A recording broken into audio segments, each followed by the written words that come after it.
Bet iet pilnā augumā un vēl strādā. Enerģisks, dzīvespriecīgs un savos 85 gados neticami jauneklīgs. Tādu sastopam grāmatas Pils uz augšu krīt autoru Andri Grīnbergu grāmatas atvēršanas svētkos Cesvainē. Un tas nav tikai stāsts par pili, ēku ar visai sarežģītu likteni. Tā ir Andra Grīnberga vīzija – pils kā vertikāle, pils kā ideāls nepilnīgā pasaulē. Tas ir ļoti personisks stāsts par Cesvainas pili un pilīm Latvijā vispār.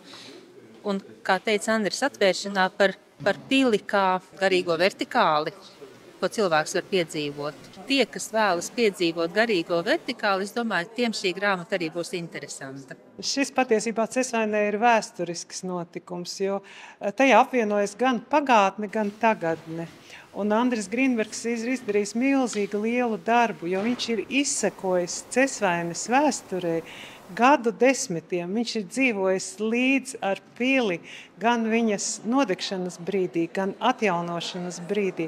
Un visa šī vēsture šodien mums bija pašā acu priekšā. Bijušie absolventi, cesvainieši, viņi izdzīvoja visu šo laiku, ko Andris Grīnbergs ir aprakstījis savā grāmatā. Un tas nav tikai siltas atmiņas, tas ir jauns solis, lai Cesvainei dotu jaunu elpu visas Latvijas mērogā.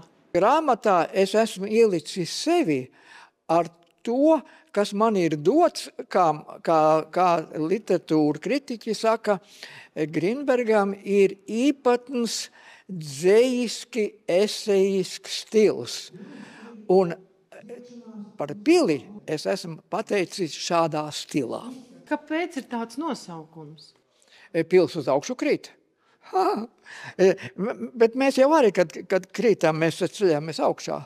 Tas kritiens, vienalga, kas dzīvē piemeklē cilvēku, vienalga, kas tev piemeklē, patiesībā viss, kas notiek uz labu. Arī šī pils degšana, tā pils tas ceļās uz augšu, viņa atjaunojas. Kā sarunā ar RTV uzsver autors, Cesvainas pilī vēl pirms Otrā pasaules kara studējis viņa krustēvs, un no viņa tad Andrim tā teikt pielipusi zināšanu kāre, un līdztekus arī dzimusi ziņkārība par to, kāda tā Cesvainas pils ir un kas vispār ir pils. Tad nu šis viss iegulis jaunās grāmatas lapusē Andrim Grīnbergam piemītošajā rakstīšanas stilā. Es nerakstu vēsturisku grāmatu, es rakstu sirds grāmatu. Tas ir tā kā esejas, ja? Bet ir arī sarunas ar cilvēkiem, piemēram, ar Uldi Dumpi.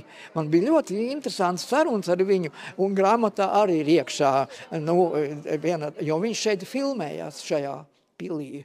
Un es te biju, kad viņi filmējās, un es runāju ar viņiem, un es biju pēc tam, un es pēc tam viņam līdi virsū un teicu, kur palika tā kariete, un kur tie zirgi, un kas tie bija no kurienes.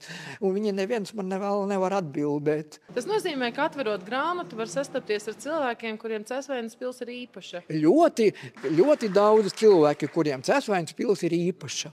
Un viens no tiem dzejnieks un žurnālists Zigmunds Bekmanis. Liels prieks vienmēr atgriezties Cesvainas pilī, kas ir mana skola, kuru es pabeidzu pirms 40 gadiem. Un piedalījos arī muzeja materiālu glābšanā, kad bija pils nodegusi. Pils man ir pirmā mīlestība, pirmie dzejoļi, kolosālie klases biedri. Paldies pils vadībai, Cesvainas vadībai par to, ka viņi noturēja to. Ja jūs bijāt šajā pasākumā, jūs redzējāt, cik tas nebija vienkārši. Un tiesa, to apstiprināja arī klātesošo atmiņu stāsti, atklājot nevienu Cesvainas pils nosargāšanas un atzimšanas šķautni. Sandra Zariņa, Andris Milnis, RTV.